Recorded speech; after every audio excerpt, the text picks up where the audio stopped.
Dracula by Bram Stoker. Chapter 20 continued. Jonathan Harker's journal. Behind the rails of the balcony I saw where there were some loose boards, and whose raw edges looked white. I would have given a good deal to have been able to see the notice board intact, as it would perhaps have given me some clue to the ownership of the house. I remembered my experience of the investigation and purchase of Carfax, and I could not but feel, if I could find the former owner, there might be some means of gaining access to the house. There was at present nothing to be learned from Piccadilly side, and nothing could be done, so I went round to the back to see if anything could be gathered from its quarter. The mews were active, and the Piccadilly houses being mostly in occupation, I asked one or two of the grooms and helpers whom I saw around if they could tell me anything about the empty house. One of them said he had heard it had lately been taken, but he couldn't say from whom. He had told me, however, that they were very lately there and had a notice board for sale up, that perhaps Mitchell & Sons and Candy, the house agents, could tell me something, as he thought he remembered seeing the name of that firm on the board. I did not wish to seem too eager to let my informant know or guess how much, so thanking him in the usual manner I strolled away. It was now growing dusk, and the autumn night was closing in, so I did not lose any time. Having learned the address at Mitchell & Sons and Candy from a directory at Berkeley, I was soon at their office in Saxville Street. The gentleman who saw me was particularly suave in his manner, but uncommunicative in equal proportion. Having once told me that the Piccadilly house, which throughout our interview he called a mansion, was sold, he considered my business as concluded. When I asked who had purchased it, he opened his eyes at a thought wider, and paused a few seconds before replying, "It is sold, sir." "Pardon me," I said with equal politeness, "but I have a special reason for wishing to know who purchased it."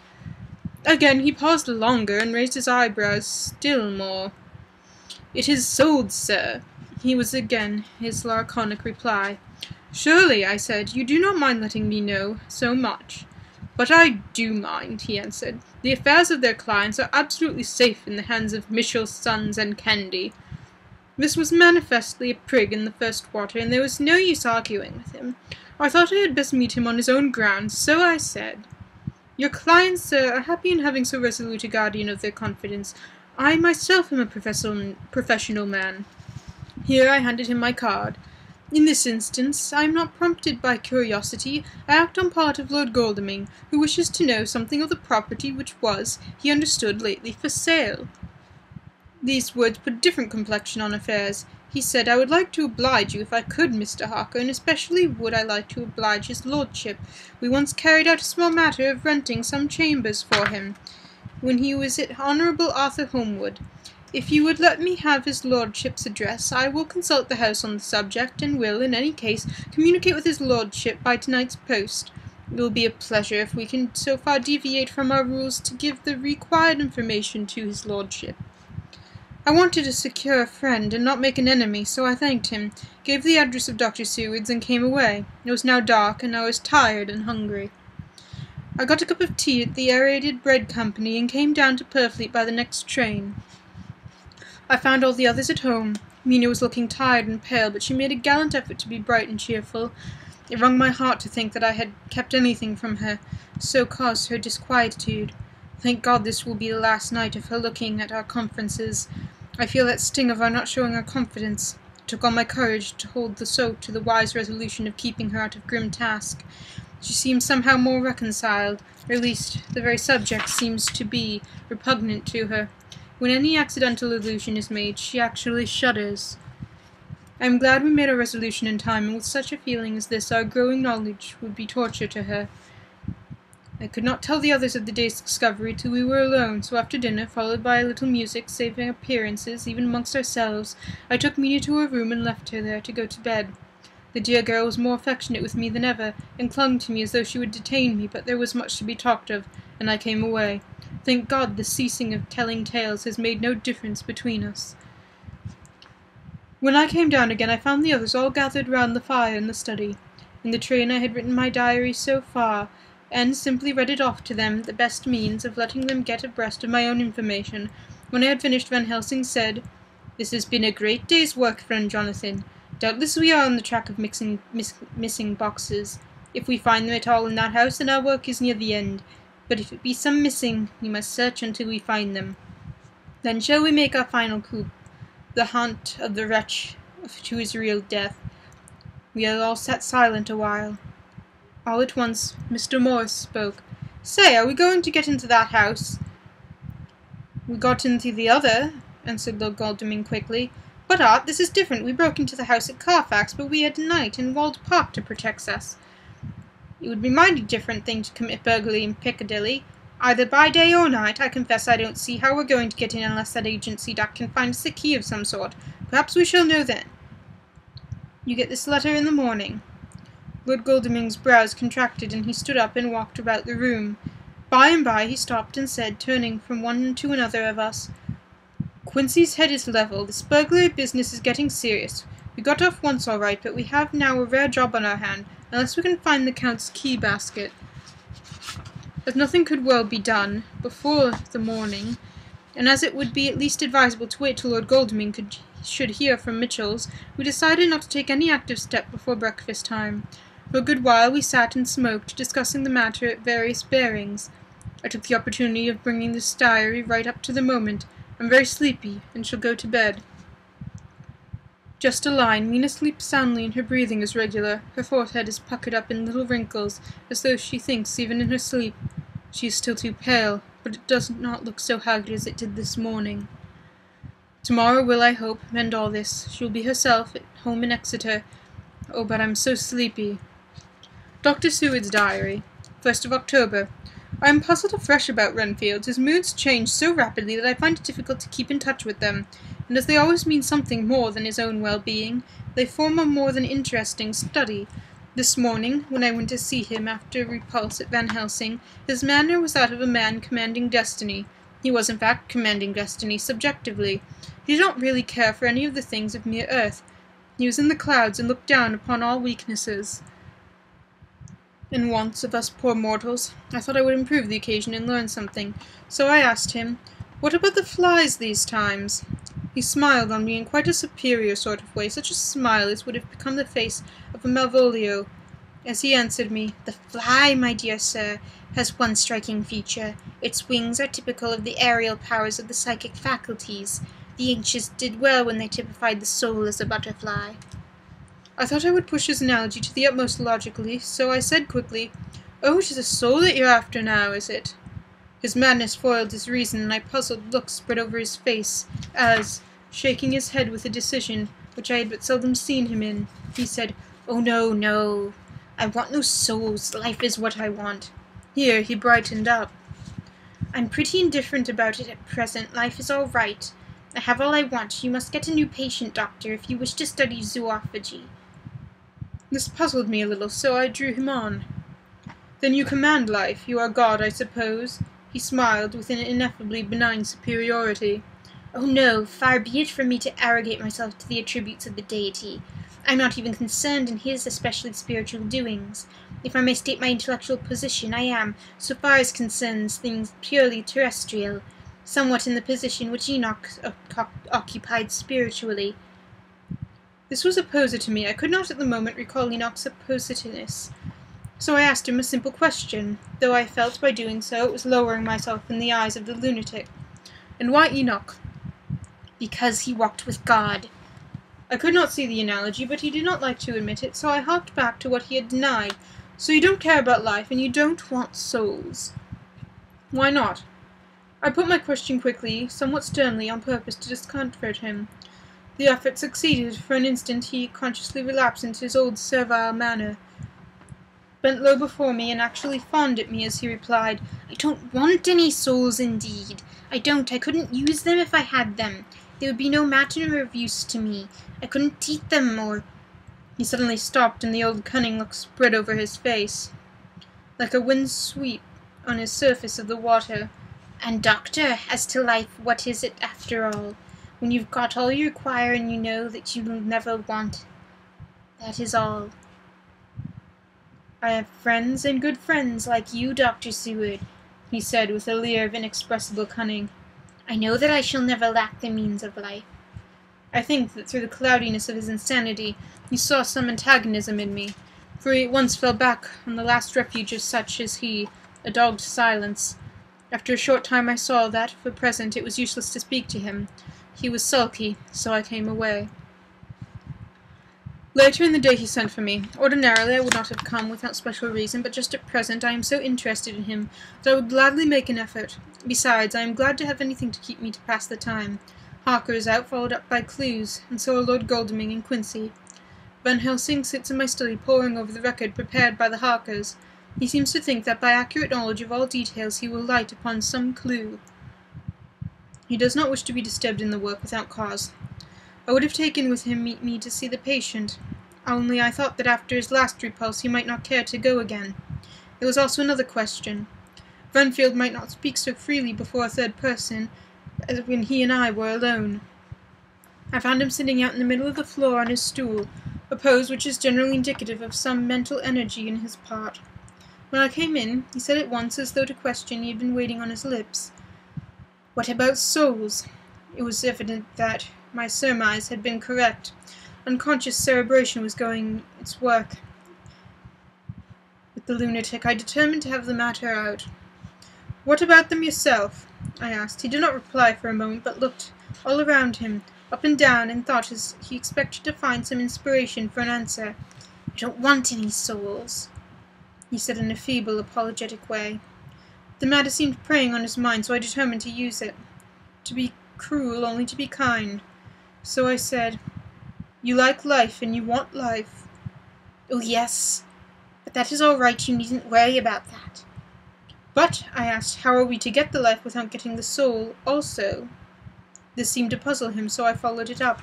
"A nice time you'll have when you're flying out there with any souls of thousands of flies and spiders and birds and cats, buzzing and twittering and mowing all around you.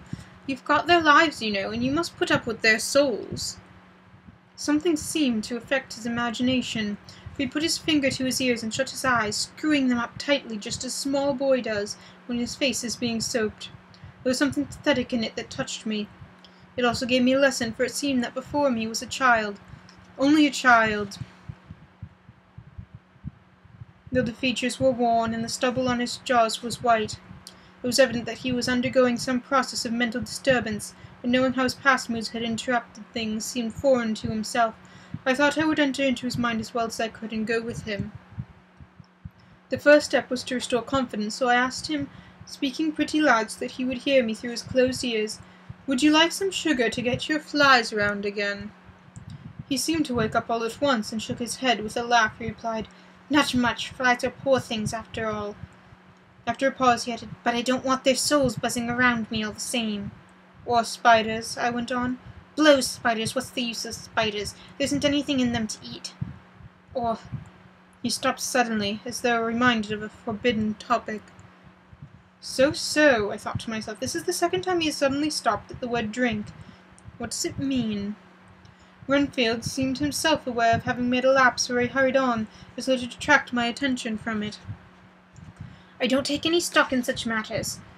Rats and mice are small deer, as Shakespeare has it. Chicken feet of the lard they might be called. I'm past all that sort of nonsense. You might as well ask a man to eat molecules with a pair of chopsticks as to try to interest me about the lesser carnivora when I know of what is before me." "I see," I said. "You want big things that make your teeth meet in. How would you like a breakfast on an elephant?" "What ridiculous nonsense are you talking?" He was getting too wide awake, so I thought I would press him hard. "I wonder," I said reflexively, "what an elephant's soul is like." The effect I desired was obtained, for he once fell from his high horse and became a child again. "I don't want an elephant's soul, or any soul at all," he said. For a few moments he sat despondently. Suddenly he jumped to his feet, with his eyes blazing and all signs of intense cerebral excitement. "To hell with you and your souls," he shouted. "Why do you plague me about souls? Haven't I got enough to worry about? Enough pain to distract me already without thinking of souls?" He looked so hostile that I thought it was for another homicidal fit.